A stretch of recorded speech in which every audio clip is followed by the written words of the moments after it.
If your car is idling like this,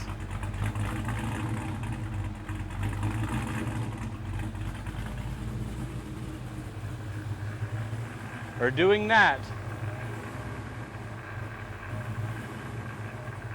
your settings are not correct.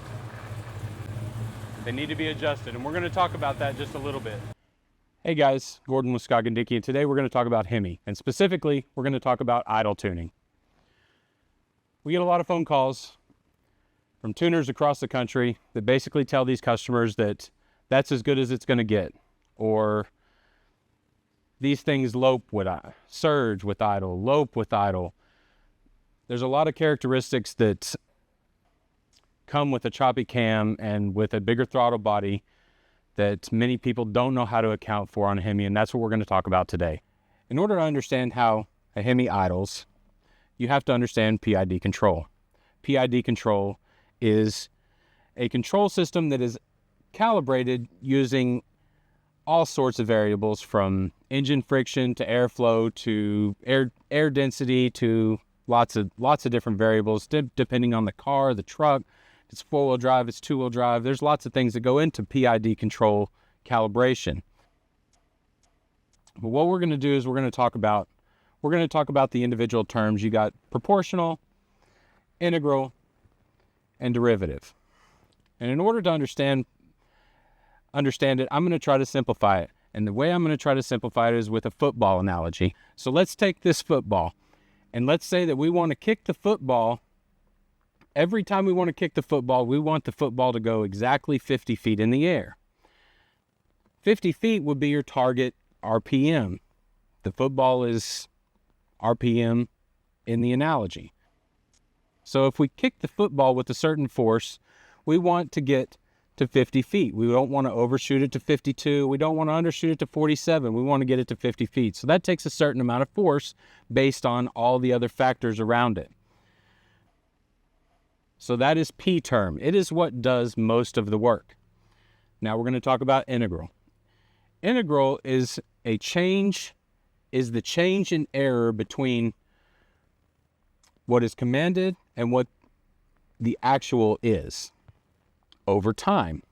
So let's say that for one of the variables changes, like air density changes. Air density changes, so now the football is going to be easier to kick, or harder to kick. Let's go with harder for this sake. So let's say the air density goes up,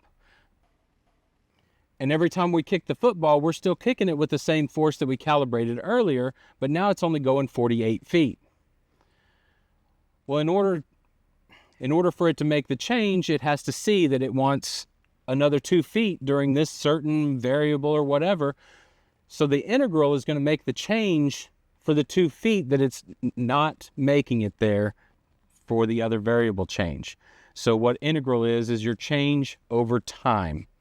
It's fine-tuning changes. Now we're going to move to derivative. Derivative is considered what is the shock absorber of the whole equation. So let's give it the same air density variable. Now the air density fell, and let's say that it's now in a vacuum, just for sake of talking. Now the football is a lot easier to kick. And when we kick it with that same force we calibrated earlier, the ball is going to way overshoot our target. And derivative sees this, and it says, okay, we're going too fast. We need to pump the brakes. So what it's going to do is it's going to try to slow it down so that it lands softly around our target area. If the derivative is too high, it will slow it down too far and it won't get there. If it's too low, it will overshoot and it will get into a feedback loop where you can't get out of. That's the simplest way that I can explain PID control. All right, so what we're going to talk about is how PID controls the idle on a Hemi. So what it does is it controls the torque output in order to control the target engine RPM.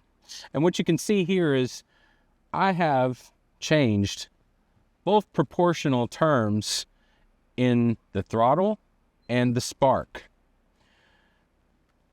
The reason why you would want to change the throttle, when you go from a smaller throttle body to a bigger throttle body, you have more surface area. So obviously that throttle body doesn't need to react as far or as quickly as the smaller throttle body for the same amount of change. So what you usually end up doing is taking the proportional for the park and the neutral and the drive. When you increase the throttle body size, you usually decrease the proportional on the throttle side. So what we would do is I usually cut this in half, and this table is half already. Now the reason I say, like, the numbers don't matter. The reason the numbers don't matter is because what I said earlier, these things are based on lots of variables that depend on the car and everything about the car if it's a truck. So there's a lot of tuners that go out there and they copy and paste all of these values from something that they got running better earlier or in another vehicle. You cannot blindly paste these values from another car, because these values are calculated off of the friction tables and everything else that this car has, not the other car. There's too many different variables to be copying and pasting these without knowing that the calibration is compatible. Okay, so let's get started by looking at a couple logs. So the first one we're going to look at, the airflow is bad. And you can see it, you can see the RPM oscillating back and forth. And it's not awful in this one, but it is oscillating. But if you look at the airflow, the throttle body shouldn't be acting that quickly, especially with it being a 130 millimeter throttle body versus a stock 88, 89 millimeter throttle body. You're allowing way too much airflow to go in, and it's causing the RPMs to oscillate like this. As you can see, looking at the spark, I've already made some changes to try to get it to react a little faster than it was before. That's why you see all these sharp edges at the peaks of the spark line. But you go over here to the airflow line, and it is hanging in certain areas, and it's lazy to respond. So what all that's doing is it's just causing the RPMs to oscillate by opening and closing the throttle body mostly. So now let's go over to look at a bad spark. So when you look at this one, you can see how there's not sharp peaks and valleys and in the spark line. The airflow line is still not doing what I want it to do, but the reason why it's not doing that is they're both kind of fighting against each other. And from the factory, they put these to where they both work together. Well, in big cam cars, they really don't like to work together. We want the spark to do most of the work. When the airflow is moving like that, moving slow like this, you can see how much more the RPMs will oscillate. This is typically what we see when people say their car isn't idling correctly. The airflow is wrong, and it's causing the car to lope or surge. So let's look at how we can actually fix this. So we go over here, and the first thing we want to do is we want to give this thing an operating window. So if you look back at our log, the spark is going anywhere from 2 degrees to 12. In this log, it's going from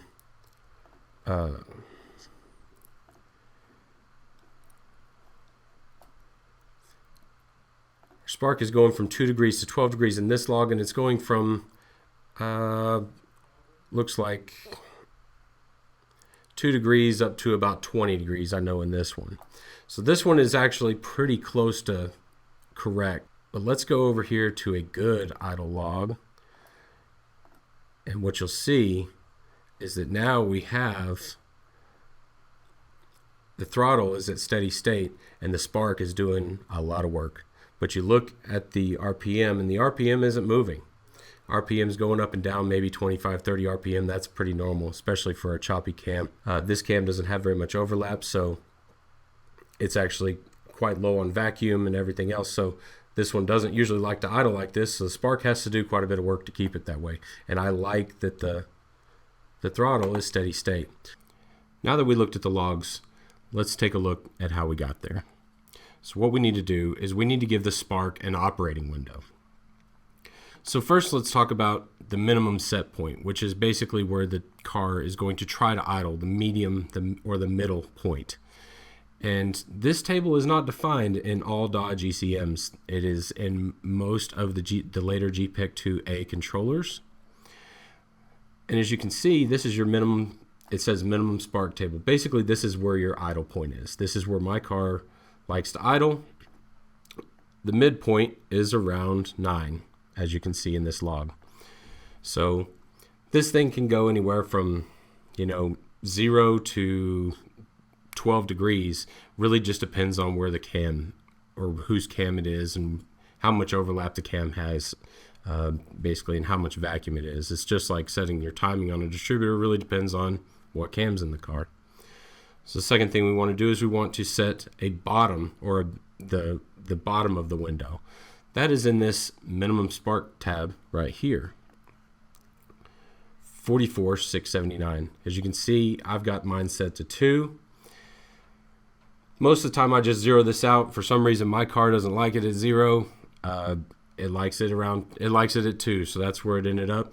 But this is where my bottom window comes from. Where the top window comes from on a Dodge is in this part throttle base table right over here.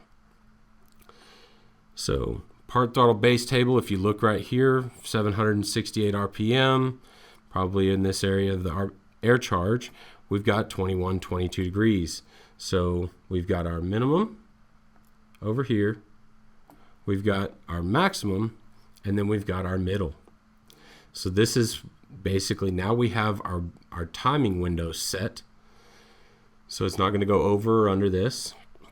Now we need to figure out, how do we make the throttle do what we want it to do and the spark do all the work? So we need to get the throttle where it's not reacting where it is so violent.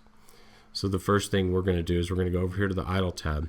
And as you can see, like we talked about in the car, the idle is controlled by controlling torque by either controlling the throttle or controlling the spark. And as I've stated many times, this car has a 130 millimeter throttle body. I don't need it opening a whole lot or staying open or closed for an extended periods of time.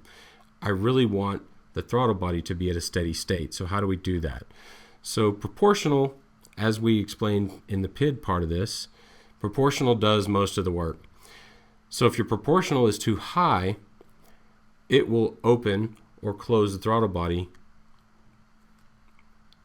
in reaction to the RPM changes. What I usually like to do, if you have changed the throttle body or the cam or anything like that, I usually take this proportional part of the throttle table and I start with cutting it in half. Sometimes I'll cut it in half a couple times, but you only make one change at a time, because if you make too many changes, you don't know what you're chasing if it's not right. So what I do is I change one table, try it again, change another table, try it again. But usually I will only change one part of this. As you can see, it's park neutral and drive. So when you're messing with it in park neutral, you only mess with the park neutral table. And then when you put it in drive, you only mess with the drive table.